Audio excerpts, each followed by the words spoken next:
ካብቶም ናይ ገዛውቲ ኣዋልዩ ዝበዝሐ ግዚኡ ኣብ እምኒ ኮፍ ኢሉ ፀጉሪ እንዳጠቕለለ ዘሕልፎም ንሱ ኸ ይበኣስ ይሰቲ ነታ ገዛውቲ ኣፅቢዋይ ዝደፍሮ ሰብ የብሉን። ንኣ ዝበለ ሰልሕ ኢሉ ዝኸዶ ወዲ ይኹን ጓል ብዘይገድስ ከም ዓመሉ ምስ ከምኡ ዝኣመሰሉ ሰባት ኣብ እምኒ ኮፍ ኢሉ ከሎም እታ ጓል ገዛውቱ ክዳና ኣፀራርያ ብቅድሚኦም ክትሓልፍ ስለ ዝረአየ ንስከቲ ክብል ብትዕቢት ፀውዖም። ኣስጊላ ኮይና እምበር ኣቐዲማ ሪኣቶ እንተትኸውን ነይራ መንገዳ ምስ ቀየረት ብፍርሓት ካብቲ ደው ዝበለትሉ ግና ከይትንቀሳቐሰት ተራእየትን። ኣተ ከም ገለ ንዓኻ ከይምስ በላ ግዳእ ከይፈትወት ተንቀሳቒሰም ኣብ ቅድሚኡ ደው በለት። እንታ ደኺ እንዳፀዋዕኸ ተፅቅጢ መን ምዃኑ ዘንጊእኸ ይደኽል ምስ በለም ብፍርሓት ዝኣክል ዘረባ በይን ክመፅእ ስቕዳዕ በለት። ኣብኪ ሓቲሞም ድምሲ ድምኺ ናበይ ትኸድ ኣለኸ ምስ በላም ተላኢኸ በለት ብትሑት ድምፂ። ንሕጂ ኺዲ ካልእ ግዜ ግና ጥበል ምስ ተባሃልኪ ጠብ ትብሊ ካልእ ዘረባ ከይወስኽ ኣፈኖም ካልእ ክብለኒ ኢላ ተፀቢያ ስለ ዝፀንሐት ብቐሊሉ ምስ ፈኖም ዝተሓጎስቶ ተሓጓስ ነሳ ጥራያ ትፈልጡ። ካልእ ግዜ ግና ናይ ኣጋጣሚ ኮይኑ ነታ ጓል ገዛውቲ ካልእ ሕቶ ፍቕሪ ዘይተቐበልክኒ ኢሉ ኣብ መንገዲ ምስኣ ክገራጮ ስለ ዝረአየ ኣብ መሬት ሰጢሑ ሒዝዋ ኸይዱ ኣይፍቅረካኒ ኣብ ከምኡታት የለኹን ኢላ ኣቕቢፃቶ እኳ እንተነበረት እንተኾነ ብሓይሊ ኣፍቃሪቱ ክትኮን እዩ ወጠጥ ዝብላ ነይሩ። ፍቕሪ ብሓይሊ ኣይሰርሕን እዩ። ሓደ ሰብ ካብ ብልቡ ኣየፍቅረካኒ ምስ ዝብለካ ክትእላ ጥራሕ ዘለካ ምናልባት ከም ሰብ መጠን ዕድል እንተረኸብካ ክሳብ መወዳእታ ክትፍትን ትኽእል ኢኻ እንተኾነ ዝደለኻዮ ነገር ንምርካብ ብሓይሊ ዘይኮነስ ብትዕግስትን ብጥበብ ኣፍቲኻ እምበር እንታይ ክብለክ ትፀንሐ ምስ በለ ዋላ እኳ ምስኡ ክትርአ ዘይትደሊ እንተኾነት ካብቲ ዘሸግራ ወዲ ስለ ዘናግፋ ግና ተሓጒሳ ነበረት። ዋላ ሓደ ኣይኮነን የፍቅረኪ ኢሉ ንኣናኸ ኣየፍቅሮኒ ኣይከውኒ እንተበልኩ ድማ ብሓይሊ ኣፍቃሪትኩኒ እንዳበለ ካብ ዝርብሸኒ ብዙሕ ገይሩሎም ወረ መዕተብ መፁኒ ከልኢኒ ዘሎ ምስ በለቱ ኣይከውኒ እንተተባሂሉ ሰላሕ ኢሉ ዘይጠፍእ እሞ ከዓ ንጓል ገዛውትና ክደፍር ነዚ ገዛውቲ ኣይፈለጦን ዘሎ መስለን ንምዃኑ ወዲ ገዛውትና ዲ ምስ በላ ኣይኮነን ምስ በለቱ ድሕሪ ሕጂ በዓለይ ዘፋኖኪ ሕጂ ኺድ ምባል ተፋኒዋ ኸደም እንተኾነ ምስኡ ተርአያ ማለት ካብ ነብሳ ሓሊፋ ንስድራ ክተፀርፍ ከም ዝኾነ ስለ ትፈለጥ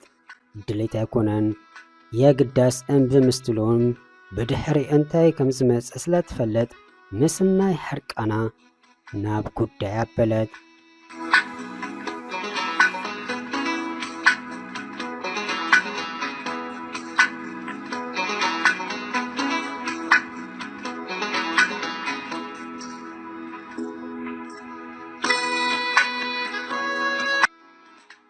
ከም ዓመሉ ወዲ ኣብ መንገዲ ፀኒሑ ጉዳይ ፍቅሩ ክገብር ክብል ግና ምስቲ ሰጢሕዎ ዝኸደ ወዲ ክትመፅእ ስለ ዝረአየ ኣንፈቱ ቀይሩ ካብቲ ኻይብ ተሰውረ።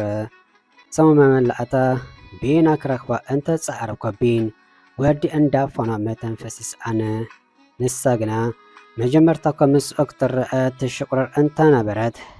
ፈትያ ከይፈቱት ምስኡ ክትዕልል ምስ ጀመረት ውሽጡ ንጹሕ ሰብ ኮይኑ ስለ ዝረኸበቶ ኣይፀላእቶም መሊክ ዲ ገዛ ክእተው ኢሉ ተፋኒዋ ኸደ። እንተኾነ ገዛ ኣብ ምስኣቱ ዝተቐበላ ነገር እንተሎ ተሪር ፀፊኢት ንኣቦኣ እዩ። ኣተ ንስኽስ ኢልክ ኢልክ ከዓ ምዚ ሰብ ዘሰክሐ ኣዋላ ክትዘሪ ኣቲ ከምዚ ገይረ ደ ኣቤኪ ምስ ስራሕ ይኹን ቁም ነገር ሙያ ዘይብሉ ግዚኡ ብኸንቱ ዘሕልፍ እሞ ከዓ ሰብ ዘሰክሐ ሰብ ክትከዲ ካልኣይ ግዜ ብፀፊኢት ከላዳ ክብል ኣዲኣ ተወርዊራ ኢዱ ብምሓዝ በጃኻ ርግእበል ጓልካ ከይትቀትል ብምባል ክተተሓዳድኦ ፈተነት። ርኢ ኸለኺ ድሕሪ ሕጂ ምስ ዝወዲ ምስ ዝርእኪ ወይ ኣነ ወይ ንስኺ ነዛ ምድሪ ክንሰፍራ ኢና ተዓለይ ሕጂ ሃብ ቅድሚ እንዳበለ ኣግባእባ ኣላ።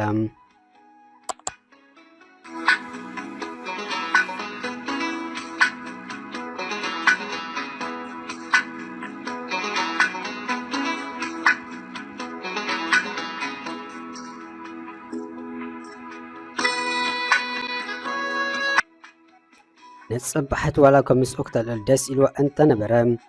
ምስ ገዝኣ ሕውከት ክትፈጥር ስለዘይደሊ ሪኣቶ ከም ዘይረኣየት ክትሓልፍ ክትብል ሽማ ብኣውታ ስለ ዝፀውዓ ኣታ ፈጣሪ እንታይ ጌሪከ እንዳበለት ቁልሕ ከበለት ዶበለት ጨጉሩ እንዳጠግለለ ኣርከባሞም እንታይ ደኣ ረጊፅክን ትኸዲ ንቐዲ ዋላስ እንታይ መስበላ ኣይተሓዘለይ ደኣ እምበር ካብ ድሕሪ ሕጂ ምሰይ ከይትረአ ወይ ጠባካ ኮነ ኣካይዳ ካመሓሽ ዓለም ብዓለማ ብኣኻ ክትስክሕ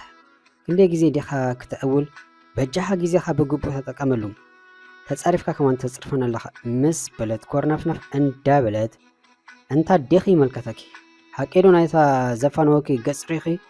ክትሰጥሕ ምዃንኩም ብኣይት ዘንግእ ምስ በላም ከምኣስ ትኽእል ኢኻ እሞ ንጓል ኣንስተይቲ ሓርምካ መን ንፉእ ዝብለካ መሲልከይ ዘይትሰርሕ ግዳ ንእስነትካ ብኸንቱ ስቒልካ ተባኽኖ ከምዛ ኢልካ መዋዕልካ ተነብር ድዩ መሲልካ በጃኻ ካብ ድሕሪ ጅምሳይ ከይትርኢላ ገዲፋቶ ኸደት ሽዑስ ተሰምዑ ዝመስል ክርክብ ኣይፈተነን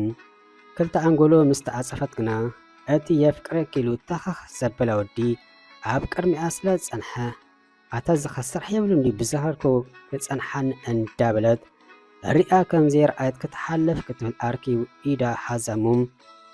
እምበኣር ብጋርደ ተዓጂብ ክትንቀሳቐስ ኣለኺ ዘይትርድእኒኺ ኣነኮ ዝባኽን ግዜ ሓሊና ይኮንኩን ደድሕረኺ ዘብዘብ ዝብል ዘለኹም ፍቕርኺ በርቲን እምበር ቁሩብ ኣየደንግጸክን ኣተሓወይ ክንደይ ግዜ ደ ኣይከውን ክብለካ ቁሩብ ንኽብርኻ ተጨነቕ ኣነ ዋላ ሓደ ኣይፈትወካኒ ኣየፍቅረካኒ ካብ ዝገርምካ ክርኢካ ከለኹ ጥራሕ ዝዝክረካ እታ ልበይ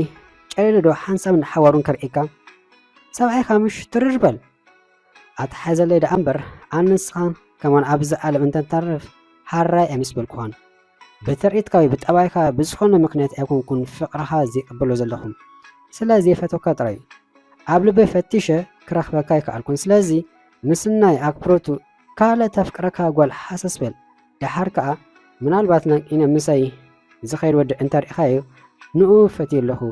ቅበፀን ሕጂላ ገዲፋቶ ገለት ግዳ ሓቂ መገላገለያ ከምኡ ኢላ እምበር ነቲ መኣገርገሪ ናይ ገዛውትን ወዲ ኣፍቂራቶ ኣይኮነትን ብዝተሰበረት ልቢ ካብ ቅድሚኡ ክሳብ ትስወር ብዓይኑ ኣፋንዩ ምስ ዕድሉ እንዳማረረ ኣንፈቱ ጠብዩ ንኸይምለስ ዝወሰነ ዝመስል ካብቲ ከባቢ ተሰውረ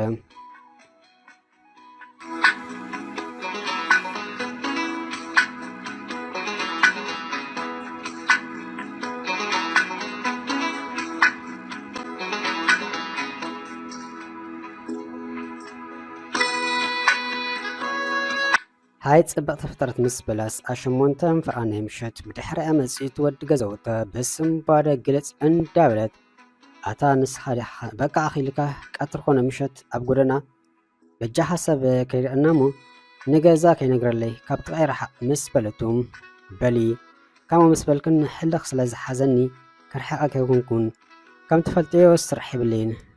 ምሽ ዘይሰርሕ ትብልን ነርኪ ሕጂ ግርም ስራሕ ረኺቡ ኣለኹ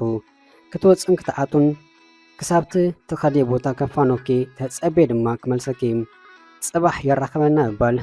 ገዲፍዋ ኸደም ኣታ ሰብ እዚ ምስ ስድራይ ከበኣሰኒ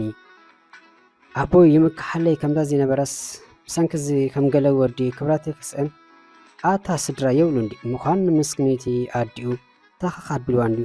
ዘይሰምዕ እምነ ከማን ካብ ዘይሓሽ እንዳበለት ገዛኣ ደኣ ተወት ነጸባሒቱ ከምቲ ዝበሎ ጎኒ ጎና ኸይድ ወጠጥ በለም በጃኻ ረሓቐለይ እንተበለቶካ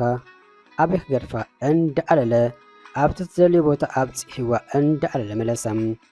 በቃ ናይ መዓልቶ ስራሕ ገበሮ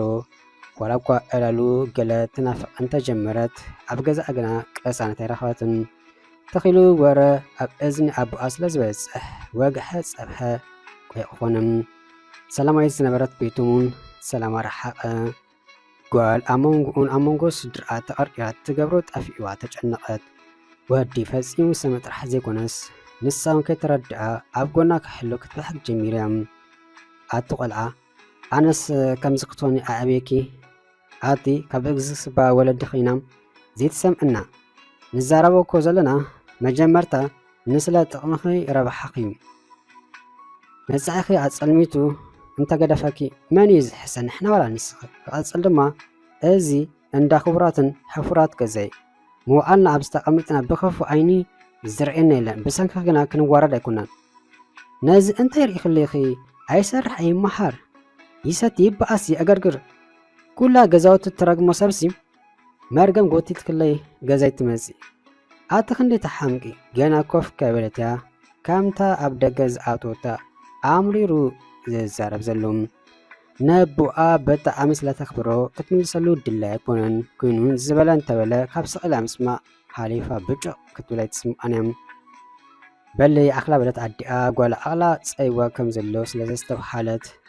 የኣኽላ ኣይኮነን እማኣድያ ነጠቕመ የዛረብ ዘለኹ ጽባሕ ንጎ ከብዳ መሊኡ ገፈፍ እንዳበለት ምስ መጻተኪ ዋይ ምባል ትርጉም የብሉን ትምዕድያ እንትኾንክ እማኣድያ በላ ንስኒ ሕርቃኑ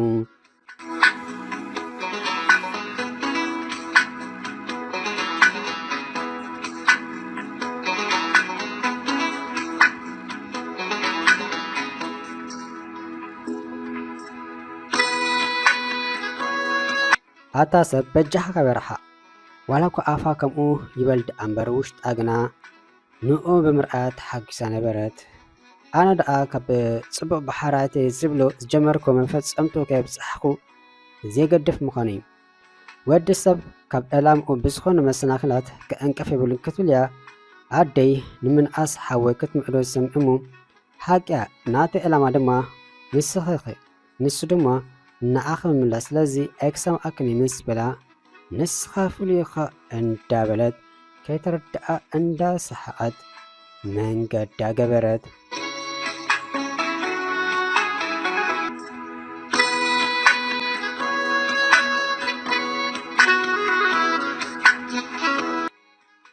ደገ ምስ ወፀት ምስኡ ተራኺባ ትስሓት ተፃወት ትሕጉስ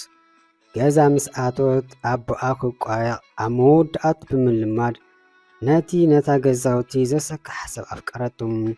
ክትሕጎስ ዳ ክትሓዝ ግና ትፈልጦ የብላን ምስኡ ብፍቕሪ ዜራ ማለት ምስ ኣቦኣ ምብታኽ ምዃኑ ትፈለጥ እያ ምእንቲ ርስኡ ኣቦኣ ዋላ እኳ ጥቕም ሰብ እንትኾን ግና ሓያል እዩ ክሳብ ሕጂ ከማን ብማኣዳ ዝሓልፎ ዘሎ ኣዝዩ ስለ ዝፈቶ እምበር ሓኒቑ ፈረጥ መበላ ነይሩ ግና ዋላ ደኣ ንሳ ተፍቅሮ ደኣ እምበር ንሱ ከም ዘፍቅራ ትፈልጦ የብላን ብዛዕባ ፍቕሮም ብጌጋ ክዛረብ ሰሚዓት ኣይትፈልጥን እያ ዘስተባሓለትሉ ነገር እንተሎ ከማን ንቐድሚኡ ከም ዝኾነ ጥራዩ ሂወታ ሕውስብስ በለ ኣብ ሓደ ሕሞት ንሓጎስን ሓዘን ስምዒት ኣንጸባረቐ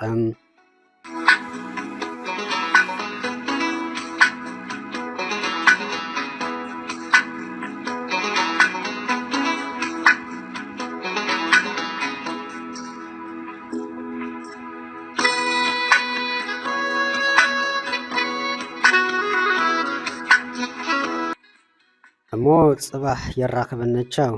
ኣቦይ ክትብል ኣቦኸ ከይርእኪ ምስ በለም ሃራይ ምኻድ ስኸይዲ ሓንቲ ሕቶ ግና ክሓተካ ፈቃደኛ ዲኻ ምስ በለቶ ሕተቲ እንታይ ትጸግም ኣሎ ስለ ዝበለም ብዛዕባ ፍቕሪ ክትዛረብ ሰምዒ ከይፈለጥን ንምዃኑ ኣፍቂርካ ትፈልጥ ዶ ምስ በለቱ ሕቶ ኢልክ ድኸ ተሓትኒ ዘለኺ እንታይ ማለት ኸ ፍቕሪ ኣፍቂረ ኣይፈልጥን ፍቕሪ ክሕዘኒ ኸማን ኣይደልን ምስ በላ ክላ ንስኻ ስኢልካ ኢኻ እንዳበለት ቻው ከበለቶ ጸርጸር እንዳበለት ናብ ገዛ በለት እንታይ ኮይና ዘጓል ፍቕሪ ገለ ትብል ንሱም ብዙሕ ከተገደሰም መንገዱ ገበረ ኣሕመድ ቀሲኣ ኮይና ተንጸርጽር ነበረት እንታይ ዝኣበስ ፍቕሪ ኸ ኣይብለኒ ኣታ ምስ ምንታይ ዓይነት ሰብ ጸሚደ ዘለኹ ዋላ ማእገርገር ፍቕሪ ዘይርድኦ ዘይሰርሕ ዘይመሓር ኣታ በቲ ሓደ ሰሓቅ እዩ ኣቦ እዚ ሰብ ኣጸሊሉ ዘርሞ ከትርፈኒ ይክደን ይዘብል ኣታ ምስጠናይቲ ንፍቕሪ ዝሓተኒ ዝነበረ ሰብ ዶ ይኾን ምስኪናይ ነዚ ተፍቅሮ ሰብ ደልዩ ኮለል ክብል ነዚ ሰልጦ ጊዜኡ ኣጥፍዩ ኣታ ረጊሙኒ ዶኾን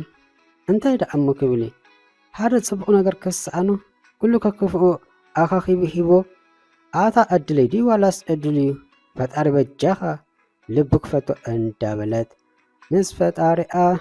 ክትዛረብ ጀመረት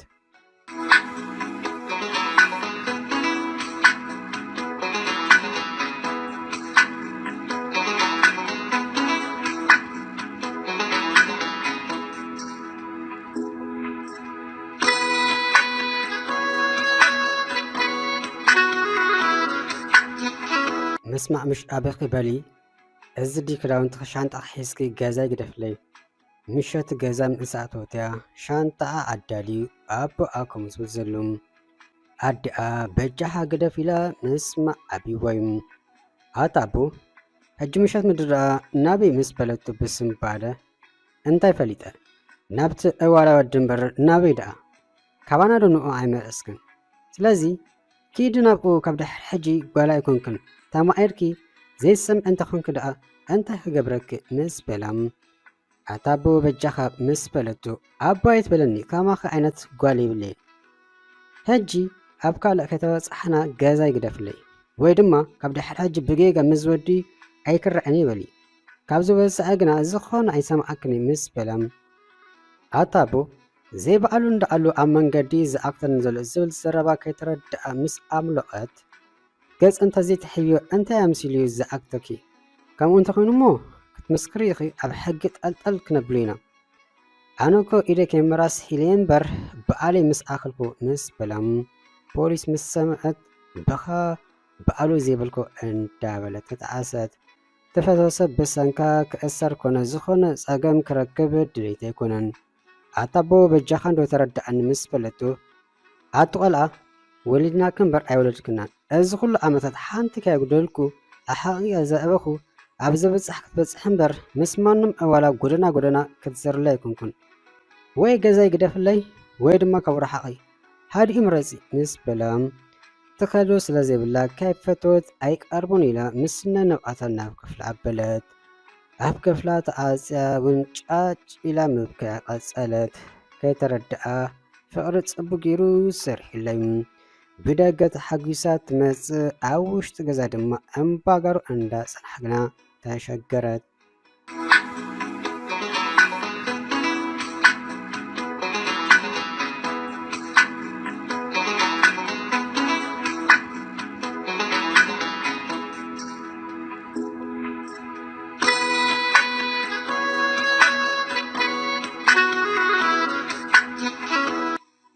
أنت ناتي متخخ ودي كي تركب لزحامة كنسة حمل بال نخلت معالت مولو دقة كي رأيت جازات عصوات أب أدما بأمت أنت رقاق أنت خنام أب سالسيتي معالتي جاز أسل زير أي ودينا في عصو جاز مسكوح وحم أب كان شلو كينو صحين دام حمو كلاس إسلاس أنحا بقالو معاصو مسكفتو كمزا شيطان زرع السبيو سلسة جيزي كي تردقو زمعاتبا قد حقي كلتو سنبيدوم أتام أقرقري أنت يحد قبر معاصو غزاي كوحوح كمس بلو بناي حرق منفس يقريتا غزا تغيغلخو زربا كيوسقه أنفتو تقوي كابت معاصو تعلم أنت أكبلين بر كالس أنت زخون يرسبا زقد شيكونن أبو أغنا يسقرقر نبرا قولي دا حمق اندا راخي وازلا أنت يخز مسل تكال ترئيتو كدانو حفا بيلو زيك علس منزا لول تمثل قولي حقبقب هزي فز يمخون زيولو ناقري قالت إفكا السعايد لها ممرآيو كامزيل كامو أيك نبرنيو بس هنكازي جلفاف نزا مجحتو قالي كسن اندابلا نعف قالو مخاد نعل كي دخل نازي جلفاف ودي حجسكا حلوف حلفو معاصوي جازاي كخوحكا مس بلام ولو كم انتي كبرت أباك تبل جازات عاسيان تسأنحد بز أبو مسامعت قنا لبانات إراك توزع قرب ترفم مئن ترأسون محير نافق اعتازل أمو انت الكيو مس بلتو كي تردأ أتقلع انت كلو تسبين لغي مس بلام أبو ويود سلازك بركة ينبر أنس مزي ود بكا فقري حزن له زقبركا قبرن مس بلتو بزيل بحيل فقري الدفاف إيوا انتايلو حالواتو سحتو زرقح بلا كلا انتاي مقاتيو اندابلت أتابو أوي أدعت دا اندابلت بأوتا مستد حيث أدى أبسم بعد حرق مسبلتا أوي أتنتاي كوينو اندابلت نسان بوغنم سب أقلا خيكون بفرحات حانساب نلبو حانساب قيسو عند حازو خلقنا ተበራበረ እሞ ንጓሉ መስርዓይ ዝበለቱ ስለስተዘክሮም ስምዕነ እንዶ ንስኺ የፍቅረ ደኺልክኒ ምስ በላም ኣታቦ በጃኻ ተረጋጋእ ምስ በለቱ ኣይረጋጋእናቲ ሕጅስ ከዓ ኣብ ቅድመይ ክድርግሕዮ ኣቲ ማዕረ ክንዶ ዲና ተናዓቕና ደሓንበል ክንርአና እንዳበለ ተሲኡ ካብ ተኽፍል ወፅም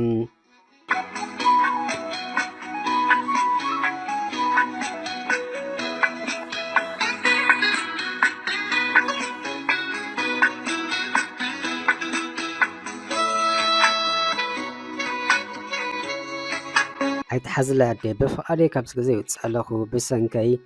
ኣቦይ ክሓምም ድልት ኣይኮንን ኣነ ብፍቕሪ ይስቀይ ዘለኹ ሓሳብ ልብኩም እንተዘስምር ደስ ምስ በለኒ ግና ልዕሊ ዓቕሚ እዩ ፈትያ ኮንኩን ጥራይ ሰላም ትመኒሊ ምስ በለታ ኣነ ጓል ኣቦኣዶ ኣትጓል ተጸሊልክ ደኺ ካብ ገዛኻ ሓሊፍክ እናበይኻ ክትከዲ ሬሳይ ተገሳጊርኪ ክትሓልፍ ኣለክ እምበር ኣነ ብሕይወት ከለኹ እሞ ከዓ በዓልኻ ካብዚ ገዛ ክትወፂ ዘይከውን ኣይክትወፅን ኢኺ ናይ ኣቦኽ ነገር እናባይ ግደፊ ከረድኡ እየ ድሓርካ ኣቦኽስ ኣስተጋጊ ዘይነፀቕኻ ኢኻ እንዳኣሉ ከመይ ኣቢልኪ ከምዚ ዘይረብሕ ወዲ ትኸዲ ዘለኺ ኩሉ ሰብ መዓልታይ ክረግሞ ከም ዝውዕል እንዳፈለጥክስ እሞ ከዓ ነዚ ገዛ ክብረት እንዳፈለጥኪ በጃኺ ዘጓለይ ሓፂራይ ትሕሰቢ ኣርሒክ ክትጠምቲ ፍቅሪ ሓላፋ እዩ እዚ ሰብ ክርምሰክ እንተዚኮኑ ዝጠቕመክ ይብሉን ሕጂ ሻንጣኺ ምለሲ ኣይ ኢልኪ ምስ ትኸዲ ግና ክትቀብርኒ ጥራሕ ክትመፅእ ማለት እዩ ምስ በለተ ኦፋይ እንዳበለት ጸርጸር ሓዊሳ ናብ ክፍሊ ኣተወት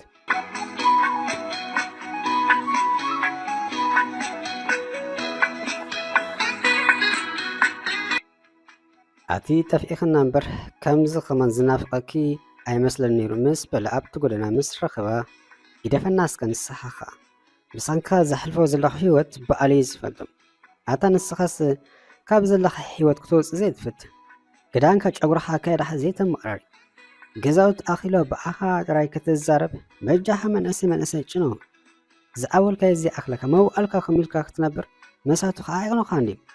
ሰብ ኩን ሰብ ትፈልጥ ዲኻ ሰብ ኩን ዕላማው ዘለዎ ሰብ ኣብ ቅድሚኡ ፅቡቕ መፅአይ ዝረአ ሰብ ኩን ክሓተካ እንታይ ናይ መፅአይ መደባትካ ንምዃኑ ምስ በለቶም ሎምስ ገለ ኩን ከለኺ ኣነ ደኣ እንታይ መደብ ክህልዎን ንቅድመይ ጥራይ ዝኸይድ ዘለኹ ምስ በላም በቃ ብሓሰሰ ለባም እንተኾነ ኢልካ ኢኻ ትጓዓዝ ዘለኻ ሕልሚ ራእይ ሓለኻ በጃኻ ምንባርካ ዘይተርፈ ገለ ክትጭብጥ ተበርክ ትፀዓር ሓርካ ሓዳር ምስ ገበርካ ንደቅኻ እንታይ ኢኻ ክተብልኦም ክተስትዮም ክትከድኖም ቁሩብ ብኸመይ ኢኻ ክተምሕሮም ኣቲ ሎምስ ምስትእናኺ የለኽን ይደፍና እስከ ካልእና ንዕልል ግዳ ናፊቕ ክለኹ ምስ በላ እንታይ ሞ እንተናፈቅካኒ ናፍቆትካ ጠባይ ዲ ክኸውንን ፍቕሪ ዋላስ እንጀራ መግቢ ኣነ መሰንክኸ ምስ ስድራይ ከቢድ ውግእ ይሕልፍ ኣለኹ ንስኻ ድማ ሓቅኻ በጃኻ ተለወጥ ሰብ ጭኖ ናይ ሰብ ስምዒት ድማ ይሓሉካ ምስ በለቱም ኣነ ዶ ሓቀይ ክትሰፍያ ደሊ ክለኺ ምስ በላም ኣብ ከማ ደኣ መን ክቅድመካ ሞያኻ እንድዩ ክሳብ ክንደይ ኢኻ ናፊካን ዘለኻ ምስ በለቱ ሕጂ ዝብላዕ ዘረባ ምፅኽ በዛ ዓይነት ክትወፂ ብኸመይ ሞ ክገልፀልኪ ብሕይወተይ ንመጀመርታ ግዜ ንኣኺ ናፍቕ ኣለኹ ገለ ደኣ ጌርከለካ ይትኩን ምስ በላ ንስኻ እምበር ንኣይ ምስክነቲ ፍጥረት ገለ ጌርካለይ እምበር ብዝኾነ እዚ እውን ሓደ ለጡ እዩ ግዳ ገድፈካ ገሊኦም ርኢምና ከዓ ክሕሱ ቸው ኢላቶ ኸደት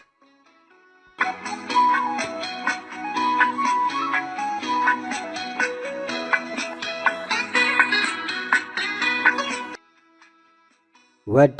ክብል በዘይ ልቡ ኣብ ሕለም ዝበለ ፍቅሪ ኣተወ ከምታ ተፍቅሮ ኣፍቀራ ፍቅሪ ክሕዞ ንመጀመርታ ግዜ እዩ እንታይ ዝኸውን ዘሎ ኺሉ ተመራሚሩ ኣብ መወዳእታ ዝበፅሖ ነገር እንትህሎ ምሒር ከም ዘፍቅራዩ እቲ ኩሉ ድፍረቱ ኣብ ሸዓ በፂሑስ የፍቅረኬ ክብላ ይከኣለን ካብ ሓደን በዝሕ ግዜ የፍቅረኬ ትብል ቃል ከውፅእ እውን ነክፈረግ ኢሉ ይግናቤን ጠባይ ክቀየረ ዘስተባሃለት ጓል ከም ዘፍቅራ ይሰሓተቶን እንትኮነ ካብ ኣፉ ከውፅያ ትፅበ ዘላ በቲ ሓደ ግን ኣካየድኡ ክቕይር ብሓንቀውታ ትፅበያ ዘላ ከምዚ ኢሉ ፍቁራት ምዝኾኑ ሙሉእ ፍቅሪ ከምዘይኮነሎም ኣፀቢቓ ትፈልጥ በሊ ሎሚ ሓደ ነገር ዝነግረክለኒ በላ ዘለዎ ድፍረት ኣኻኺቡ እንታይ በለቶ እንታይ ክብላ ከም ዝደሊ እንዳፈለጠት እንታይ ድዩ መስልክ ኢሉ ስቕበለ ነታ ቃል ከውፃ ብሓንቆታ ከንፈሩ ትዕዘብ ነበረት ማለት ዳ ኢሉ መሊሱ ስቕበለም ንመጀመርታ ጊዜውን ብፍርሓት ርሓፅ አንጠብጠበ ነግፈረ ክብል ጸኒሑን ምሻለኪ ኣነ ብጣዕሚ ኣፍቂረክ ኣለኹ ምስ በላ ከይተረድኣ ብስምዒት ዘላ ተጠምጠመቱም ኣታ ደንዙዝ እዚ ኩሉ ድፍረትካ ክሳብ ሕጂ ኣበይ ነይርካ ኣነ ካብ ዘፍቅረካ መዓስ ውሕድ ገይረ ኣኑን ብጣዕሚ ዘፍቅረካ እንዳበለት ተሓቂፋቶ ድሕር ምጽናሕ ጸኒሓ ግና ካብ ነፍሱ እንዳትዓለት ግና ስማ ኣካይዳሓ ክትዕርለካ ምስ በለቱ ተፍቅረኛ ዝብል ዝኾነ ግምት ስለ ዘይጸንሖ ምእማኑ ተጸጊሙ ቀባሕ ይብል ነበረ ኣታ ንኣሓኪ ምስ በለቱ ናይ ብሓቂ ተፍቅረኒኺ ምስ በላ እንተ ዘይፍቅረካ ዳ እንታይ ምስ ስድራ የበኣስን ኣሎ ብነብስኻ ዘይርዳእካ ድንዙዝ ኮንካ እምበር ብሰንኪኻ ዝጸግቦ ዘለኹ መከራ ባዕሊ ዝፈልጦ ግና ፍቅረ ጥራሕ ኣካል ኣይኮነን ጠቕላላ ኣካይዳኻ ቀይርካ ካልእ ሰብ ክትኾን ኣለካ ስድራ ጥራሕ ዘይኮነስ ምልእቲ ገዛውቲ ኣይትፈተካና ካብ ኮነ ምስ ሓዳር ናይ ምግባር መደብ እንትሓሊካ ሰብ ክትጨኑ ክትክእል ኣለካ ዝሰርሕ ዝንቀሳቐስ ሰባት ዘክብር ዘይተሓራረም ሰጥ ኢሉ ሂወቱ ዝመርሕ ነዚ ክትገብር ኣቕሚ ኣለካ ድዩ ምስ በለቱም ንስኺ እንተሓጊዝክኒ ደኣ ንኣኽ ክብል እንታይ ዘይኮን ምስ በላ ከምኡ እንተኢልካ ኣቡር ገጽ ኣነ ክሳብ ሂወተይ ከይተረፈ ምእንታኻ ክብጅዱል እዩ ስለዚ ሓግዘኒ ክሕግዘካ ምስ በለቱ ቅሰኒ ዘይነፍሰይ ረብሓ እንዳኣሎ ምስክነቲ ኣደይ ንበኣላ ብሰንከይ ዘይትዋረድ ዘላ ኣቲ ብሰንከይ ዝቐርባ ሰብ ኢና ከምዛ ካብ ሰብ ዘይተፈጠረሲ ምስ በላም ሕጂ ዶ ተረዲእካ ንሕና ንወለድና ኩርዓት እምበር መከራ ሽግር ክንኮኖም ኣይግብኣን ይሓሎም ኣይሓሎም በታ ዘላቶም ንናትና ጽቡቕ ክብሉ ዘሕልፎ መስገደል ቀላ ኣይኮነን ካብ ኩሉ ድማ ዝወለደት ኣደ ክትነብእ የብላን ብሰንኪኻ መዓንታ ሕርር ከም ዝበላ ኣይጠፍዓካን መችም እሞ ሕጂ ሎም መዓንቲ መጀመርታ ፍቅርናያ ነዛ መዓልቲ ንዘንት ዕለት ከይትረስኣ ብጣዕሚ ዘፍቅረካ ምስ በለቱም ነዚኣ እንተረስኤ ደኣ ሞት ይረስኣኒ ብጣዕሚ ዘፍቅረክ ኢሉ ሓቒፉ ኣብ ግንባራ ሰኣማም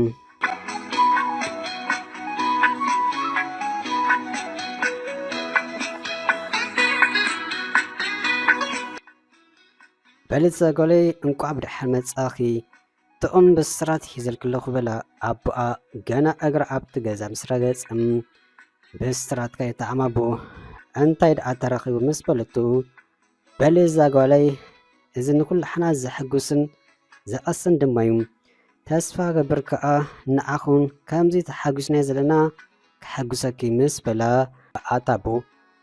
እንታይ ንገረኒ ኣሓንጢኸንኮ ምስ በለት በልት ዘጎለይ ከመይ ዝበለ ምሁር ወረጃ ወዲ ሕፍራት ክቡራትን ራኺበል ከለኹ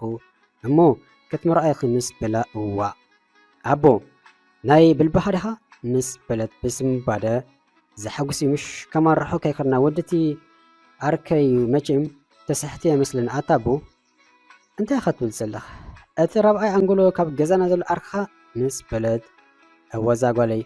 ምእንቲ ርእሱ ወዱ ናይ መርኣ መደብ ጸኒሕዎ ንኣርከይ ነዚ ሓሳብ ምስ ኣካፈልኩም ክሳማዕ ግዜ ኣይወሰደን ፍቓድ ወዱ ሓቲቱ ድማ ወዱን ስለዝተሰማምዐም ጥቕም ብስራት ሒዘልኪ መፅእ ዘለኹ ምስ በላ ኣታቦ ንኣይ ደኣ መርድእ እንዲ እንዳበለት ብውሽጣ እሞ ኣቦ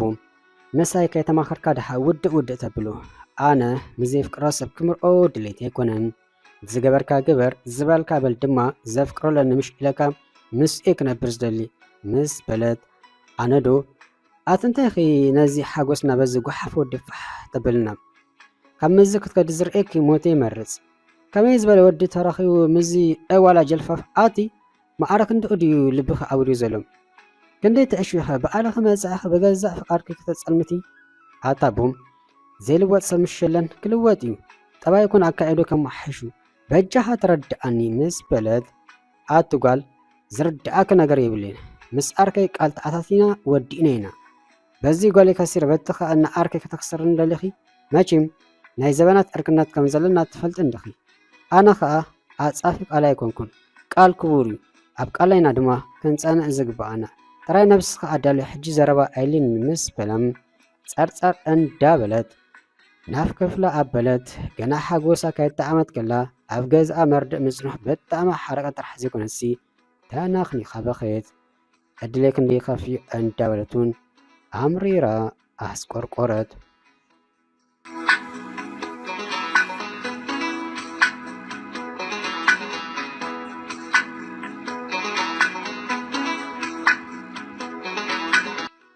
ዋው ጽቡቕ ለውጢ ከምዘይ ዝበልኳ ሕጂ ሕጊስካ ክዳንካ ጽፉፍ ኣቀማቕማኻ ኸማን ከምኡ ሽጋራ መስተን ቀስ እንዳበልካ ጠቕሊልካ ከም ትገደፍ ተስፋ ኣለኒ። ባርሚዕታ ገዲፍካ ድማ ካፈተ ኣቱ ከም ዘለኻ ወርኻ በፂሕኒ ብጣዕሚ ኢኻ ተፍቅረኒ ማለት ኮይኑ ኣረክ እንደዚ መስዋዕት ትኸፍል ተለኻ ደኣ ምስ በለቶ ናይ ኣቦኣ ነገር ከይነገረት ኣብ ሰሙኖም ዝራኸቡ ዘሎ ናብ እንዳሓትና ጌሻ ስለ ዝቐነየት ዘረባኺ ኣብ ኣእምሮይ ኣትዩ ረቢሽኒ ገለ ኣንዚን ነይሩ በጃኺ ምእንታ ኸዚኾነስ ምእንቲ ነብሰይ ዝቃለስ ዘለኹ ከምቲ ዝበልክዮ ኣብዚ ዓለም ገለ ከበርክታለኒ ኣብ ቅድመይ ገለ ዕላማ ሰርኤን ንኡነ ምርካብ ክቃለስ ኣለኒ ንነብሰይ ኩርዓት ኮይኑ ንስድራይ ከባቢኡን ኩርዓት ክኾን ኣለኒ ንእስነት ይኣክል ብዓብዪ ድማ ንኣኺ ክኸስረኪ ኣይደልን ብጣዕሚ ዘፍቅረኪ ስለቲ ኣብ ልዕለይ እምነት ኣሕድድኪ ዝቐረብክኒ ድማ ብልቤ ዘመስግነኪ ምስ በላም ንብኣት ስለ ዝሰኣራ ኣብ ቅድሚኡ ጫጭ በለት። ጫጭ መበሊኣ ለውጡ ጥራሕ ዘይኮነስ ዝምርኣኪ ኣማጺል ከለኹ ዝብል ዘረባ ኣቦኣን እዩ። እንታይ ደኣ ኣይድሓናን ዲና ምስ በላ ድሓና ዝዛይለ ናፊቓካ ስለ ዝነበርኩ ጥራይ እንዳበለት መእውር ተሰኣመቶ።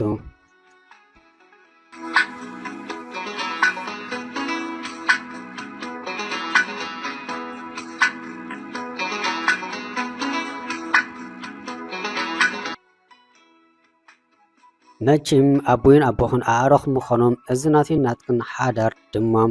ዝያዳ ከም ዘደልድሎ ርግፀኛ እየ። ሽሕ ግዜ እኳ ካብዚ ገዛወቲ ቀልጢፈ እንተወፃኹ ፅቡቅ ጌርኪ ከም ትፈልጠኒ ርግፀኛ እየ። ድሓር ከዓ ካብ መዓስ ከም ዝጎበስ ክኸውን ይገርመኒ ዘሎ ምስ በላም ግድን ክትረኽባ ኣለካ ኢሉ ኣቦኡ ስለ ሰደዩ ተራኺቦም ዘዕሉ ዘሎም ፅቡቅ ኣለኻ እርክነት ናይ ኣቦታትና ናይ ነዊሕ ዓመታት እዩ እንተኾነ እርክነቶም ፋሕ ከብል ይሰግእ ኣለኹ ምስ በለቶ ይሄዳ እንታይ ተራኺቡ ምስ በላ መቼም መንእሰይ ስለ ዝኾንካ ክትርዳኣለይ ተስፋ ገብር ኣነ ኩለንትናኻ ኣይፅላዕኹን ግና እቲ ሽግር ልበይ ኣቐዲሙ ናብ ካልእ ስለ ዝሸፈተይ ኣዝየ ዘፍቅሮ ሰብ ኣለኒ ኣቦይ ነዚ እንዳፈለጠይ ምስ ኣቦኻ ተረዳዲኡ ነቲ ዘፍቅሮ ሰብ ድማ ከማንም ክሓብኦ ኣይደልን ትፈልጦ ትኾን ኢኻ ወዲ ገዛውትናይ እቲ ኩሉ ሰብ እዋላይሉ ዝስክሓሉ ምሽ ኣሎ ምስ በለቶም እዚ ኣብ እምኒ ኮፍ ኢሉ ተሰጢሕ ዝውዕል ጥራሕ ከይትብሉኒ ምስ በላም ቅድሚኡ እምበር ሕጅስ ይልወጥ ኣሎ ግና ሓቂ ካይተጋየኻ ንሱ ምስ በለቶ ኣቲ ንስኺ ትመስለ ሽኮሪና ጓልቶም ክቡራትን ሓፍራትንሲ ከመይ እዚ ነገር ንዚ ምስ በላ እቲ ዛንታ ነዊሕ ግና ክትርዳኣለይ ዝደሊ ብጣዕሚ ዘፍቅሮ ስለዚ ተሓባበረኒ ምስ በለቶም ኣነ ደኣ እንታይ ክትሓባበረኪ ምስ በላ ንኣይ ትኸውን ጓል ኣይኮነትን ኢልካ ነቦኻ ኣይኮን በሎ ምስ በለቶ ከምሞ ዘይኸውን ሓደ ኣነ እውን ኣይፀላእኹን ቅፅል ድማ እንዳረኣኹ እንዳሰማዓኹ ዋላ ዳ ኣነ እውን ኣይወሰደክ ዳ እምበር ከም ጓል ኣርከ ኣቦይ መጠንሲ ናብ ጉድጓድ ክትኣትዮ ስቂለ ዝእዘብ ሰብ ኣይኮንኩን ምስ በላም በጃኻ ዝብለካ ጥራሕ ተሓበረኒ ኣብ ዓለም ዘይልወጥ ሰብ የለን ይልወጥ ድማ ኣለዉ ሕጂ ንስኻ ሓራይ ኢልካኒ ማለት ሂወት ክልተ ሰብ ኢኻ ተተርፍ ዘለኻ ንሱ ኣባይ ተስፋ ገይሩ ምእንታይ ክብል ሂወቱ ኣብ ምሕሹ ዝርከብ ዘሎ ምስ በለቱም ፈፂመ ከምዘይ ተፀበኹ መቼም እንታይ ደኣ ክገብር ዝሓበኒ ምቕባል እምበር ልብኺ ምስ ካልእ ከሎ ብሓይሊ ጎቲተ ክምርኣኩን ፍቃደኛ ይኹንኩን እንተኾነ ነቦኹ ኮነ ንኣኺ ሓዚነልኩም ኣቲ ነዚ ደኣ ክንደይ ግዜ ዲና ሚኢድናዮ ረብና ዲና ቀደም ገዲፍና እምበር እንደይ ሓይሊ ፍቅሪ እንተለወጦ እምበር በሊ የሳልጠልኪ ብኣይ ወገን ቀሰኒ ከም ገለ ኢልኪ ምስቲ በኣሲ ሓዳር እንተዘይገይረ ግና ናባይ መፂ ሃላ ጓል ኣርክቦይ በሊስተይ በላዕነቲ ቢራ ኣልዒሉ እንዳሰተይ ነሳውን በቲ ሓጓስ ነታ ካብ መትሓዚ ጥርሙዝ ናብ ቢኬሪ ዝቀድሐታ ኮካ ኣልዒላ እንዳሰተየት ክምስምስ በለት።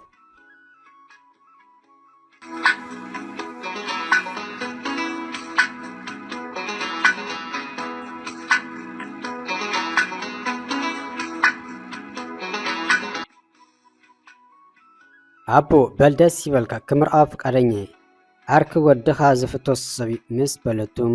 ነዛ ጉዳይ ብብልሓት ክሕዛለን ኢላ ምስ ነብሳ ተረዳዲኣ ጸባ እስቲ ክንዛ ጓለይ ጽቡቕ ገበርኪ ኣሳያሰይ ጓልመንደኺ ሕጂ ኣኩርኢኽኒ በዓለኺ ንጀልፋፍ ወዲ ተመርኺ መኸራኺ ክትጸግቢ ሕጂ ተገላጊልኪ እንዳበለ ደጋጊሙ ሓቕፉ ሰኣሞም ዋላ እኳ ትደልዮ ሰብ ክትረክብ ዝገበረቶ እንተኾነት የግዳስ ሓጎስ ኣቦ ኣርያ ግና ኣሕዘና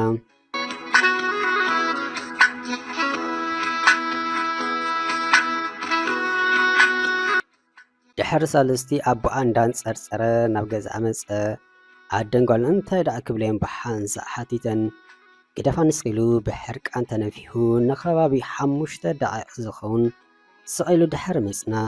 ነዛ ምጮቲ ጓለይሲ ኣይደልያን ክብል ሓደ ሓደ ሰብስባ ኣሻይ ምስ በለም ከምታ ዝተሰማማዕናዮ ኢልወሎ ማለት እዩ እንዳበለት ጓሉ ብሓጎስ ኣኽመስመሰት እንታይ ኢኻ ትብል ዘለኻ ምስ በለት ሰበይቱ ግዳም ኣቲ እንታይ ዝበሃል ኣለዎ እሞ ክዳግመልኪ እቲ ወዲ ኣርከይ ምሰት ትኸይድ ጓል ኣይኮነትን ምስና ኣክብሮቱ እንኻለኹም ሓዋኢሉ ይብለኪ እንታይ ስሙ እዩ ቁርብ ምስ በለም ድሓን እሟይ ትሕራቕ ኣብዚ ሕማምካ ከይትበፅሕ ንኣና ዝበሎ ፈጣሪ ሒዝወሎ ምስ በለቱ ኣቲ ንሱ ዳኣ ንሱ እንዲግናሲ ከምዚ ክፈደና ኣይተጸብኾን ምስ በለም ድሓን ኣይትሕራቕ እሞ ድራር ደሞ ክቐርብ ምስ በለቶም እዚ እንዳሰምዓኻ ከመይ ኢልካ ክድረር እንዳበለ ኣንጸርጸረም ጓሉ ግና ብጣዕሚ ትሕጎስ ነበረት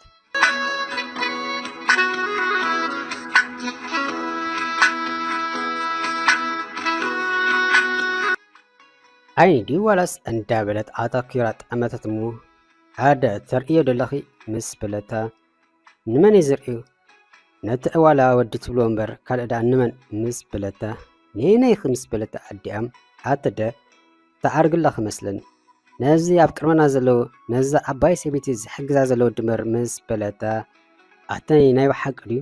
ዝሕግዝ ዘሎ ከሰርቃ ደኣ ደልዩ ከይኮን ምስ በለት ኣዲኣ ብኣግርሞት እንዳተዓዘበት ኣተደ እንዳሓገዛስ ክሰርቃ ትብሊ ምስ በለተም ይመልኣሉ ጓለይ እንዳበላ ብጥቆ ምስ ሓለፋ ጥዑ ኢላ ብከንፈራ ኢዳ ስኢማ ኦፍ ኢላ ምስ ለኣኸትሉ ብተሓጓስ ኢዱ እንዳወዛወዘ ሰላም ኢልዋ ድሓር ከም ዝራኸቡ ብምልክት ተረዳዲኦም ገው ጉዳዩ ገበሩ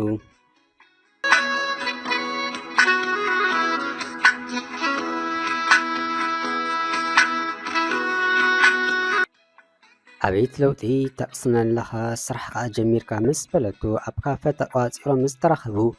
ኣብ ጎደና ደው ኢልካ ምዕላሉን ተገዲፍዮም ግድን እምበር ንኣኻ ክሕጉስ ክብል ንነብሲ እውን ይጠቕማ ኣለኹ ሓቀይ ናይ ብልብኺ ክትሓጒስ ክለይ ዘለኺ ምስ በላም እወ ስለ ዝበለቱ እሞ ክረጋግፅ ኣብዛ ከንፈረይ ዶ ክስእምን ምስ በላ እንዳሰሓቐ ጊዳታ ስዲ እንዳበለት ኣኽመስመሰት ክሓተክ እንዶ ግዳ ምስ ዝኾነ ወዲ ግን ክትከዲ ይርአይ ከይፍለጥን ብጀካት ንፍቕሪ ሙኽ ዘብለኪ ዝነበረ ወዱን ጠጠው ኢልክ ክትዕሊ ኣይረኣኹን ኣቲ ንስኸ ይራኽበኪ ኣሎ ዶ ምስ በሎም ንሱ ደኣ ካብ ዝቐብፅ ክንደይ ገይሩ እው ሓቅኻ ንስኻ ኢኻ ናይ ፈለማ ኣፍቃሪ እየ ኣቕሊ እንተጌርካ እውን ኩሉ እንተና ክትወስዱ ኢኻ ምስ በለቱም ብሓቀስ ከበል ኣቕሊ ጥራይ ክንደ ስፍሓት ሰሜን ዕምቀት ባሕርን ከዓ እምበር ኣቲ ምሳኺ ዝተራሕኩላ መዓልቲ ከመይ ብርኽቲ መዓልቲ ምስ በሎም ኣነ እውን ዕድለኛ ግና ብዙሕ ዝተርፈካ ነገር ኣሎ ኣበርቲ ኢኻ ፃር መስተ ከም ሰብካ ሓደ ክልተ ክትሰቲ ጀሚርካ ኣለኻ ኣዝዩ ፅቡቕ ለውጢ ነዛ ሽጋራን ቀስ እንዳበልካ ትገድፋ ኣለኻ እዚ እውን ዘሕጉስ እዩ እንተኾነ ሽምካ ምሩር ስለ ዝፀንሐ ብቐሊሉ ክሕደስ ስለ ዘይኽእል ከምቲ ነቲ ኣባይ ሰበይቲ ትሕግዛ ዝነበርካ ንገዛውትናን ዝጠቅቕ ነገር ክትገብር ኣለካ ሓራይ ዶ ምስ በለቱም ቀሰን ይበላና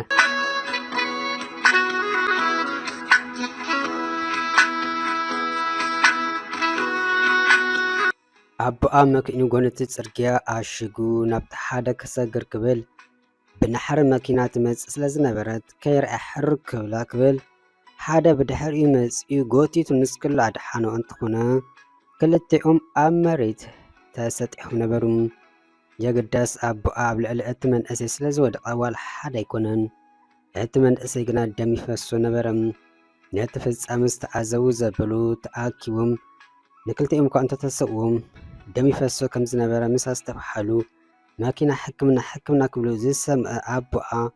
ኣነ ከብፅሕ ኢሉ ኣብ መኪኑ የእቲ ሕክምና ምስ ኣብፅሑ እምበኣር እቲ እዋላ ናይ ገዛውቶም ከም ዝኾነ ዝተባሃለ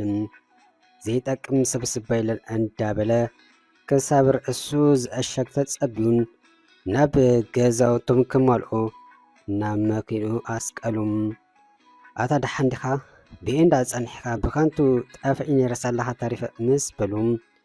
ናይ ኣጋጣሚ ጽርግያ ክሰግር ክብል ብዝኾነ ደሓን ዲኻ ንስኻ ምስ በሎ ነቦኦም ኣነሳ ኣለኻ ደሓኒ ዋላ ሓደ ኣይኮንኩን ምእዋልከ ገዲፍካዮ ዶ ካብ ጓለይ እኳ ርሓቕ ተባሂልካ ምርሓቕ ዓቢኻ እንዲኻ ምስ በለም ሕጂ ዳ ክንደይ ግዜ ነብስና ክነዕሹዓ ክንነብር ኩሉ ነገር ኣማዕራሪ ኣብ ከቢድ ፃዕሪ ድማ ይርከብ ስራሕ ጀሚረ ካብ ነፍሲ ሓሊፈ ናደይ ከማን ተሪፈ ኣለኹ ምስ በሎም ኣከዳድናኻ ኣቀማምቃማኻ ይርኢ ኣለኹ ንጓለይ እንተ ዝሕበካስ ከምዚ ኣነ ሕንቅየ ዝዕበኻ ክተንብራ ትኽእል ዶ እንዳዘርካ ዘመኻ ኣይተሸግራን ዶ እሙን ሓዳርካ እሙን ገዛኻ ክትከውን ብቕዓት ኣለካ ዶ ምስ በሎም ምእንቲ ጓልካ ዘይኮነ ምእንቲ ነብሲ ክብል እምበር ንጓልካ ይመርዓዋ ኣይመርዓዋም ኣብ ስካድኮ ንኩሉ እሙኒ ክኸውን ዝደሊ ናብ ዝነበርኩ ህይወት ክምለስ ብሓቂ ኮነ ድሌት ኣይኮነን መንገዲ ዓወቲ ሒዜ ኣለኹም ከሳብ መውዳእታ ድማ ከብፅሐይ ሰብኣይ ጭኖ ትብል ነይራ ጓልካ ሰብኣይ ክጨኒ ዝደሊ ብሰንከይ ኣብ ገዛ እምባጋሩ ይፍጠር ከም ዝነበረ ወረ በፂሕኒ ስለቲ ኩሉ ነገር ይቕሬታ ይሓትት ይቕረ ምሕታት መርኣያ ልቦና ትብል እሞ ኣደይ ይልብናማ ኣለኹ መስለኒ ምስ በለም ጽቡቕ ለውጢ እሞ ጓለይ ሰለስተ ኣወዳት ኣማፂላ ናቶም ክልተ ክሳደይ ንኻራ ብጀካ ኸንበር ኢላ ኣቕቢፅያም ስለዚ ኣብ ትካለይ ን6 ወርሒ ክትሰርሕ ዕድል ክሕበከይ ኣታዊ ናይቲ ትካል ክብ እንተቢልካዮ ብኣቢልካ ድማ መንፋዓትካ ትግሓትካ እንተሪኢኻኒ ነጓለይ መሪቐ ክሕበከ ምስ በሎም ጥራይ ጽቡቕ መእተዊ ኮርስ ሓቡን እምበር ደስ እንዳበለ እምበር ወርሓ አንጎለይ ዘይጥቀመሉ ኮይኑ እምበር ንቑሑን ቀልጢፉን ነገራት ናይ ምሓዝ ክእለት ኣለኒ ስለቲ ዕድል ዝሓብካ ንግና የመስግን ምስ በሉ ምምስጋኑ ድሕር ዓወትካ ይኩንልና እንታ ህይወተይ ዘተረፍካያ ግና ኣነ ከመስግነካ ዝግባኣን እሞ ንኣ ገዛእቶ ምሳና ክድረር ምስ በሉ ኣብ ገዛውቶም ምስ በፅሑ ድሓን ኣብዚ ክወርደ ቁሩብ ከዓ ቃንዛ ይገብረለሎ ምስ በለም ድሓን ሓራይ ድሓይካ ክገብር ኢሉ ኣፋኖ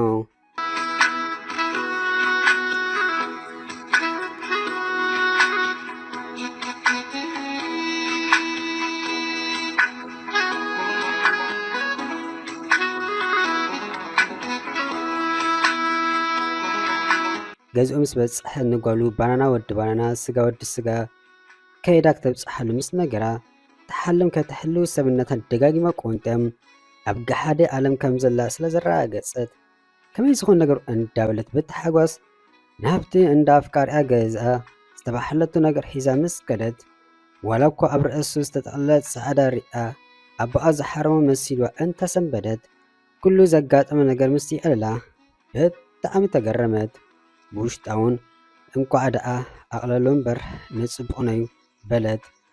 ኣህዲኡ እውን ኣብዚ በፂሕ ብደው ክትከዲ ፅቡቕ ኣይኮነ ኢላ ወጠጥ ስለ ዝበለታ ኮፍ ክትብል ተገደደት ርኢ ክለኸ ዛጓለይ ወደይ ኩሉ ኣልኒ ምሳኺ ካብ ዝላለ ንድሓሩን ኩሉ እንትንኡ ተቐይሩ ካብ ጭንቀት ገላጊሉኒ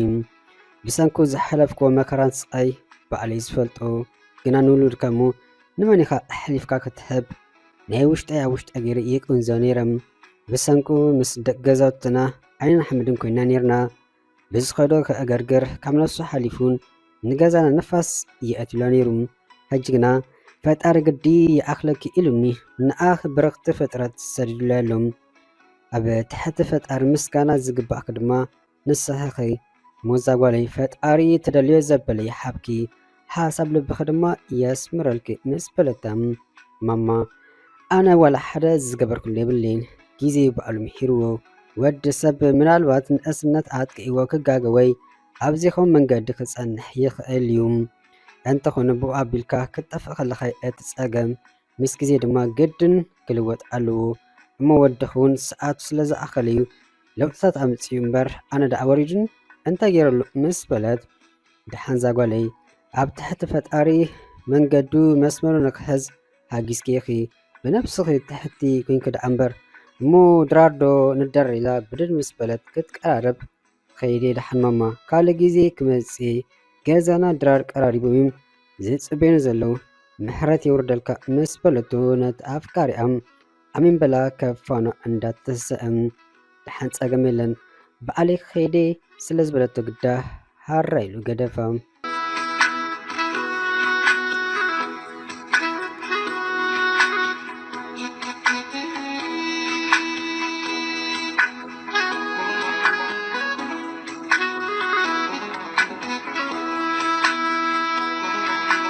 ጊዜ እንዳተተክአ ኣዋርሕ ምስ ሓለፈ ድሕሪ 6 ወርሒ እውን ኣቦኣ ብቓሉ መሰረት ነቲ እዋላ ወዲ ስለ ዝኣመነሉ ንዝተዋሕቦ ተልእኾን ብግቡእ ስለ ዝፈጸመ ብተሓጓስ ንጓሉ ክምርዓ ፈቐደሉ። ጥራሕ ዘይኮነ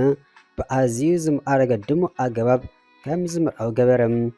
ህይወት ሓጻርያ ኣብ ተርእሲ ሓጻር ምዃና ግን ኣብዛ ምድሪ ዘምጽኣካ ዕላማ ክትፈለጥ ክትክእል ኣለካ። ጌጋ መናበርቲ ደቂ ሰባት እዩ ንእስነቱን ከጥቅዓካ ይኽእል እዩ ግና ንሱታት ሓላሊፉ ክሕዘካ ይብሉን። ካብ ሕልፍ ተመክሮኻ እንዳተማሓርካ ዝተኣራረ እንዳተኣራረኻ ዝግደፍ እንዳገደፍካ ምውድኣትኡ ንህይወትካ ናብ ዘጸብቕ መንገዲ ክትስጉም ኣለካ። ነብስኻ እውን ከምዘይትረብሕ ሰብ ጌርካ ክትቆፅራ የብልካን። ኣብ ዓለም ምሽ ፍጡር ወዲ ሰብ ዝኣክል ነታ ዝደረበኻያ መልጎም ከማን ሓደ መዓልቲ ተመሊስካ ተገዲስካ ከደላይኻ ካብ ኮነም ተረብሕን ትጠቅምን ነዚ ዓለም ተገድሳ ሰብ ምዃን ከኣሚንካ ተስፋ ካይቆረፅካ ንስለ ጽባቐ መጻኢኻ ኣበርቲኻ ፃዕር እምበር ተስፋ ቆሪፅካ መመሊስካ ኣብ ጸልማት ህይወትካ ምንባር ተቆጠብ። ብተስፋ ዝተጓዓዘን ኣበርቲኡ ዝፃዕረ ድማ መወዳእቱ ጻማ ከም ዝረክብ ዋላ ሓደ ዘጠራጥር ነገር የለን።